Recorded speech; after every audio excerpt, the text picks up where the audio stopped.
ನಮಸ್ಕಾರ ಸ್ನೇಹಿತರೆ, ನಾನು Nandini. Welcome to my YouTube channel. ಇವತ್ತಿನ ನಮ್ಮ ವಿಡಿಯೋದಲ್ಲಿ ಸುಮಾರು 1000 ವರ್ಷಗಳ ಇತಿಹಾಸವಿರುವಂತಹ ಒಂದು ದೇವಸ್ಥಾನಕ್ಕೆ ನಾನಿಲ್ಲಿ ಬಂದಿದ್ದೀನಿ. ನಮ್ಮ ಬೆಂಗಳೂರಿನ ಹಲಸೂರಿನಲ್ಲಿ ಇರುವಂತಹ ಸುಬ್ರಹ್ಮಣ್ಯ ಸ್ವಾಮಿ ದೇವಸ್ಥಾನಕ್ಕೆ ನಾನಿಲ್ಲಿ ಬಂದಿದ್ದೀನಿ. ಇವತ್ತು ಈ ದೇವಸ್ಥಾನದಲ್ಲಿ ಆಡಿ ಕೃತ್ತಿಕೆ ಅಂತ ಒಂದು ಪೂಜೆಯನ್ನು ಇಲ್ಲಿ ನೆರವೇರಿಸಲಾಗುತ್ತೆ ಸ್ನೇಹಿತರೆ. ಆಡಿ ಕೃತ್ತಿಕೆ ಅನ್ನೋದ್ರ ಬಗ್ಗೆ ನಾನಿಲ್ಲಿ ಸ್ವಲ್ಪ ವಿವರವಾಗಿ ನಾನು ನಿಮಗೆ ತಿಳಿಸ್ಕೊಡ್ತಾ ಹೋಗ್ತೀನಿ. ಇಲ್ಲಿ ಆಡಿ ಕೃತ್ತಿಕೆ ಅಂದರೆ ಏನು, ಅದರ ವಿಶೇಷತೆ ಏನು, ಇಲ್ಲಿ ಯಾಕೆ ಆ ದಿನದಂದು ಇಷ್ಟು ಜನಸಂಖ್ಯೆ ಇಲ್ಲಿ ಭಕ್ತಾದಿಗಳು ಬಂದು ದೇವರ ಪೂಜೆಯನ್ನು ಸಲ್ಲಿಸುತ್ತಾರೆ, ಹಾಗೆ ಇಲ್ಲಿ ಆ ಆಡಿ ಕೃತ್ತಿಕೆಯ ದಿನದಂದು ಕಾವಡಿಯನ್ನು ಎತ್ತುತ್ತಾರೆ ಅನ್ನೋದನ್ನು ನಾನು ಈ ವಿಡಿಯೋ ಮೂಲಕ ನಿಮಗೆ ತಿಳಿಸ್ಕೊಡ್ತಾ ಹೋಗ್ತೀನಿ. ವಿಡಿಯೋನ ಎಲ್ಲೂ ಸ್ಕಿಪ್ ಮಾಡಬೇಡಿ, ಲೈಕ್ ಕೊಟ್ಟು ಸಬ್ಸ್ಕ್ರೈಬ್ ಆಗೋದನ್ನು ಮರಿಬೇಡಿ. ಆಡಿ ಕೃತ್ತಿಕೆ ಅಂದರೆ ಆಷಾಢ ಮಾಸದಲ್ಲಿ ಬರುವಂತಹ ಒಂದು ವಿಶೇಷವಾದ ನಕ್ಷತ್ರವಾಗಿರುತ್ತದೆ ಸ್ನೇಹಿತರೆ. ಆ ದಿನದಂದು ದೇವಾನುದೇವತೆಗಳನ್ನು ಪೂಜಿಸುವ ಮೂಲಕ ಆ ದಿನವನ್ನು ಆಚರಿಸಲಾಗುತ್ತೆ. ಅದರಲ್ಲೂ ಆ ದಿನ ಸ್ತ್ರೀಯರು ಹೆಚ್ಚು ಹೆಂಗಸರು ಉಪವಾಸ ವ್ರತವನ್ನು ಆಚರಿಸಿ ದೇವಾಲಯಗಳಿಗೆ ತೆರಳಿ ಪೂಜೆಯನ್ನು ಸಲ್ಲಿಸುತ್ತಾರೆ. ಆಷಾಢ ಮುಗ್ದೋಗಿ ಶ್ರಾವಣ ಹುಟ್ಟಿದೆ, ಏನಪ್ಪ ಇವಾಗ ಆಷಾಢ ಮಾಸದಲ್ಲಿ ಬರುವಂತಹ ಒಂದು ನಕ್ಷತ್ರ ಅಂತ ಹೇಳ್ತಾ ಇದ್ದಾರೆ ಅಂತ ಅನ್ಕೊಂತೀರಾ? ಹೌದು ಸ್ನೇಹಿತರೆ, ಈ ಜಾಗದಲ್ಲಿ ಅಂದರೆ ಬೆಂಗಳೂರಿನಲ್ಲಿರುವಂತಹ ಹಲಸೂರಿನಲ್ಲಿ ಹೆಚ್ಚು ತಮಿಳರನ್ನು ಮಾತಾಡುವಂತಹ ಜನರನ್ನು ನಾವು ನೋಡಬಹುದು. ಅವರಿಗೆ ಇವಾಗ ಇದು ಆಷಾಢ ಮಾಸ ಇನ್ನೂ ಇದೆ. ಹಾಗಾಗಿ ಈ ಆಷಾಢ ಮಾಸದಲ್ಲಿ ಅವರು ಕಾವಡಿಯನ್ನು ತಗೊಂಡು ಬಂದು ಅದರಲ್ಲೂ ಸುಬ್ರಹ್ಮಣ್ಯ ಸ್ವಾಮಿಗೆ ವಿಶೇಷವಾದ ಒಂದು ಪೂಜೆಯನ್ನು ಸಲ್ಲಿಸುವಂಥ ಒಂದು ಪದ್ಧತಿಯಾಗಿರ್ತದೆ.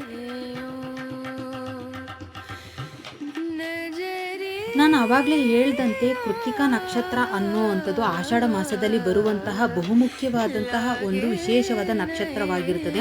ಹಾಗಾಗಿ ಆ ನಕ್ಷತ್ರ ಬರುವ ದಿನದಂದು ಸುಬ್ರಹ್ಮಣ್ಯ ಸ್ವಾಮಿಗೆ ಅಂದರೆ ಕೃತ್ತಿಕಾ ನಕ್ಷತ್ರದ ಅಧಿಪತಿ ಅಗ್ನಿದೇವ ಹಾಗೆ ಭಗವಾನ್ ಸುಬ್ರಹ್ಮಣ್ಯ ಸ್ವಾಮಿಯನ್ನ ಇಲ್ಲಿ ಯಥೇಚ್ಛವಾಗಿ ಪೂಜಿಸಲಾಗುತ್ತೆ.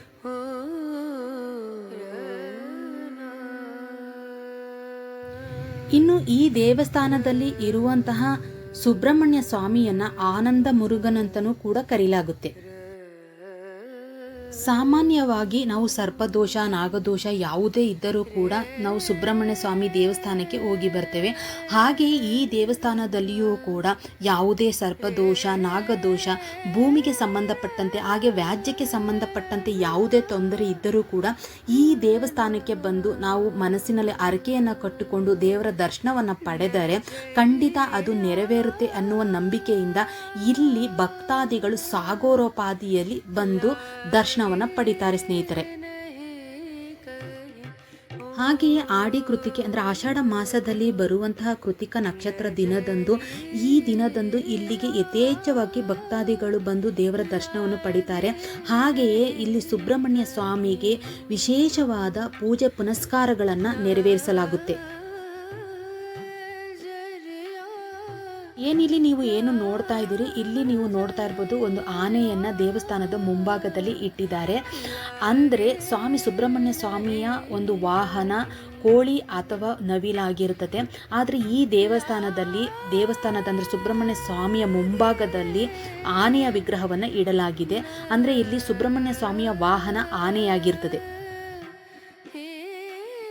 ತಮಿಳುನಾಡಿನ ಜನರು ಯಥೇಚ್ಛವಾಗಿ ಪೂಜಿಸುವಂತಹ ದೇವರು ಸುಬ್ರಹ್ಮಣ್ಯ ಸ್ವಾಮಿ, ಅಲ್ಲಿ ಮುರುಗನ್ ಅಂತ ಕರೀತಾರೆ.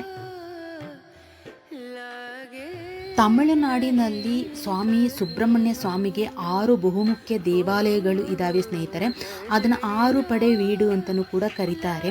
ಅದರಲ್ಲಿ ಬಹುಮುಖ್ಯವಾಗಿ ಇರುವಂತಹ ತಿರುತಣ್ಣಿ ದೇವಸ್ಥಾನದಲ್ಲಿ ಇರುವಂತಹ ಸುಬ್ರಹ್ಮಣ್ಯ ಸ್ವಾಮಿಯ ವಿಗ್ರಹದಂತೆ ಬೆಂಗಳೂರಿನ ಹಲಸೂರಿನಲ್ಲಿರುವ ಸ್ವಾಮಿ ಸುಬ್ರಹ್ಮಣ್ಯ ಸ್ವಾಮಿಯ ವಿಗ್ರಹವು ಇರುವ ಕಾರಣ ಈ ದೇವಸ್ಥಾನದಲ್ಲಿ ವಾಹನವನ್ನು ಆನೆಯಾಗಿ ಇಟ್ಟಿರ್ತಾರೆ ಸ್ನೇಹಿತರೆ. ಅಂದರೆ ತಿರುತಣ್ಣಿ ಸ್ವಾಮಿ ಸುಬ್ರಹ್ಮಣ್ಯ ಸ್ವಾಮಿಗೆ ಅಲ್ಲಿ ಆನೆ ಒಂದು ವಾಹನವಾಗಿರ್ತದೆ. ಹಾಗೆಯೇ ಇಲ್ಲಿಯೂ ಕೂಡ ಆನೆಯನ್ನು ಇಲ್ಲಿ ಒಂದು ವಾಹನವಾಗಿ ಸುಬ್ರಹ್ಮಣ್ಯ ಸ್ವಾಮಿಯ ಮುಂಭಾಗದಲ್ಲಿ ಇರಿಸಲಾಗಿದೆ.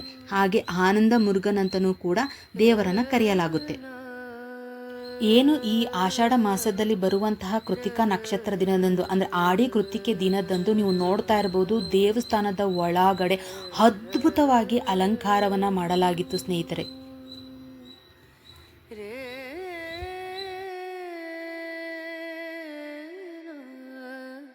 ಇನ್ನು ದೇವಸ್ಥಾನದ ಒಳಭಾಗಕ್ಕೆ ನಾವು ಹೋದಾಗ ನಾವು ಹೋಗುವ ಅಂದರೆ ದೇವರ ಎಡಭಾಗದಲ್ಲಿ ನೀವು ನೋಡ್ತಾ ಇರ್ಬೋದು ನವಗ್ರಹಗಳ ವಿಗ್ರಹಗಳನ್ನು ಇಟ್ಟಿದ್ದಾರೆ. ಹಾಗೆ ಬಲಭಾಗದಲ್ಲಿ ಗಣೇಶನ ಒಂದು ವಿಗ್ರಹವನ್ನು ಇಟ್ಟಿದ್ದಾರೆ. ತುಂಬ ಜನ ಇರೋದ್ರಿಂದ ಎಲ್ಲ ಕ್ಲೋಸ್ ಮಾಡಿದ್ದಾರೆ. ನಾನು ಮುಂಚೆನೇ ಈ ದೇವಸ್ಥಾನದ ಬಗ್ಗೆ ಇದರ ಇತಿಹಾಸವನ್ನು, ಈ ದೇವಸ್ಥಾನವನ್ನು ಹೇಗೆ ಕಟ್ಟಿದ್ರು ಅಂತ ನಾನೊಂದು ನನ್ನ ಯೂಟ್ಯೂಬ್ನಲ್ಲಿ ವಿಡಿಯೋವನ್ನು ಹಾಕಿದ್ದೀನಿ. ನೀವು ಆ ವಿಡಿಯೋನು ಕೂಡ ನೋಡ್ಬೋದು.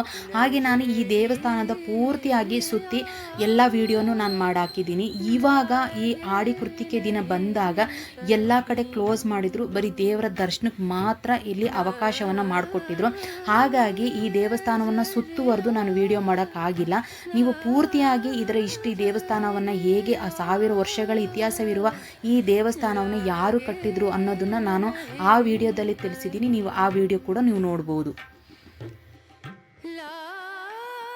ಏನು ನೀವು ನೋಡ್ತಾ ಇದ್ದೀರಿ ಅದು ಬೆಳ್ಳಿಯ ತೇರು. ಸ್ವಾಮಿಗೆ ಬೆಳ್ಳಿಯ ತೇರನ್ನು ಕೂಡ ಇಲ್ಲಿ ಎಳೆಯಲಾಗುತ್ತೆ. ಹಾಗೆ ವಿಶೇಷ ದಿನಗಳಲ್ಲಿ ತೆಪ್ಪೋತ್ಸವ ಕೂಡ ಇಲ್ಲಿ ನಡೆಸಲಾಗುತ್ತೆ. ಇನ್ನು ದೇವಸ್ಥಾನದ ಗರ್ಭಗುಡಿಯಲ್ಲಿ ಸುಬ್ರಹ್ಮಣ್ಯ ಸ್ವಾಮಿಯ ಬಲಭಾಗದಲ್ಲಿ ಒಲ್ಲಿಯಮ್ಮ, ಹಾಗೆ ಎಡಭಾಗದಲ್ಲಿ ದೇವಸೇನೆ ಅಮ್ಮನವರು ನಿಂತಿರುವ ಭಂಗಿಯಲ್ಲಿ ಬಂದ ಭಕ್ತಾದಿಗಳಿಗೆ ದರ್ಶನವನ್ನು ನೀಡ್ತಾರೆ. ಈ ದಿನದಂದು ಸ್ವಾಮಿಗೆ ವಿಶೇಷವಾದ ಪೂಜೆ ಪುನಸ್ಕಾರಗಳ ನೆರವೇರಿಸುವುದರ ಜೊತೆಗೆ ಹಾಗೆ ಭಕ್ತಾದಿಗಳು ಯಥೇಚ್ಛ ಸಂಖ್ಯೆಯಲ್ಲಿ ಬಂದು ದೇವರ ದರ್ಶನವನ್ನು ಪಡಿತಾರೆ ಸ್ನೇಹಿತರೆ. ಬಂದ ಎಲ್ಲ ಭಕ್ತಾದಿಗಳಿಗೂ ಇಲ್ಲಿ ಅನ್ನದಾಸೋಹವನ್ನು ಉಚಿತವಾಗಿ ನಡೆಸಲಾಗುತ್ತೆ. ದಿನ ವಿಶೇಷವಾಗಿರುವುದು ಏನಕ್ಕೆ ಅಂದರೆ ಇಲ್ಲಿ ಕಾವಡಿಯನ್ನು ಎತ್ಕೊಂಡು ಬರ್ತಾರೆ ಸ್ನೇಹಿತರೆ. ಅಂದರೆ ಆಷಾಢ ಮಾಸದ ಕೃತಿಕಾ ನಕ್ಷತ್ರ ದಿನದಂದು ಸ್ವಾಮಿ ಸುಬ್ರಹ್ಮಣ್ಯ ಸ್ವಾಮಿ ದೇವಸ್ಥಾನಕ್ಕೆ ಇಲ್ಲಿ ಕಾವಡಿಯನ್ನು ತಗೊಂಡು ಬರ್ತಾರೆ. ಅಂದರೆ ಚಿಕ್ಕ ಮಕ್ಕಳಿಂದ ದೊಡ್ಡೋರವರೆಗೂ ಕೂಡ ಇಲ್ಲಿ ಕಾವಡಿಯನ್ನು ತರ್ತಾರೆ.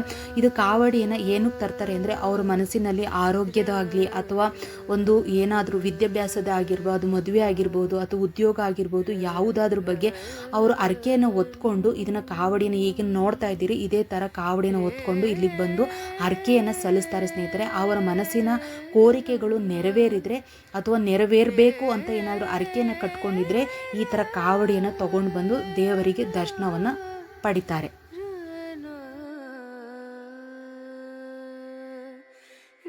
ಇಲ್ಲಿ ಬರುವಂತಹ ಹೆಚ್ಚು ಭಕ್ತಾದಿಗಳು ಕಾವಡಿಯನ್ನು ತಗೊಂಡು ಬಂದು ಪೂಜೆಯನ್ನು ಸಲ್ಲಿಸಿ ದೇವರ ದರ್ಶನವನ್ನು ಪಡೆಯೋದೇ ಒಂದು ವಿಶೇಷವಾಗಿರುತ್ತದೆ ಸ್ನೇಹಿತರೆ. ಇನ್ನು ನೀವು ಈ ದೇವಸ್ಥಾನಕ್ಕೆ ಬರೋದಾದರೆ ಹಲಸೂರಿನ ಮೆಟ್ರೋ ಸ್ಟೇಷನ್ನಿಂದ ಕೆಲವೇ ನಿಮಿಷಗಳಲ್ಲಿ ನೀವು ಈ ದೇವಸ್ಥಾನವನ್ನು ತಲುಪಬಹುದು. ಈ ವಿಡಿಯೋ ಎಲ್ಲರಿಗೂ ಇಷ್ಟ ಆಯಿತು ಅಂತ ಅನ್ಕೋತೀನಿ. ಯಾರಿಗೆಲ್ಲ ಇಷ್ಟ ಆಯಿತು ದಯವಿಟ್ಟು ಲೈಕ್ ಕೊಡಿ. ಹಾಗೆ ಸಬ್ಸ್ಕ್ರೈಬ್ ಆಗದಲ್ಲಿ ಯಾರೆಲ್ಲ ವಿಡಿಯೋ ನೋಡ್ತಾ ಇದ್ದೀರಿ ದಯವಿಟ್ಟು ಸಬ್ಸ್ಕ್ರೈಬ್ ಮಾಡ್ಕೊಂಡು ವಿಡಿಯೋ ನೋಡಿ ಅಂತ ಹೇಳ್ತಾ, ಸುಬ್ರಹ್ಮಣ್ಯ ಸ್ವಾಮಿ ಪ್ರತಿಯೊಬ್ಬರಿಗೂ ಎಲ್ಲರಿಗೂ ಒಳ್ಳೆಯದನ್ನು ಮಾಡಲಿ ಅಂತ ಈ ವಿಡಿಯೋನ ಮುಗಿಸ್ತಾ ಇದ್ದೀನಿ.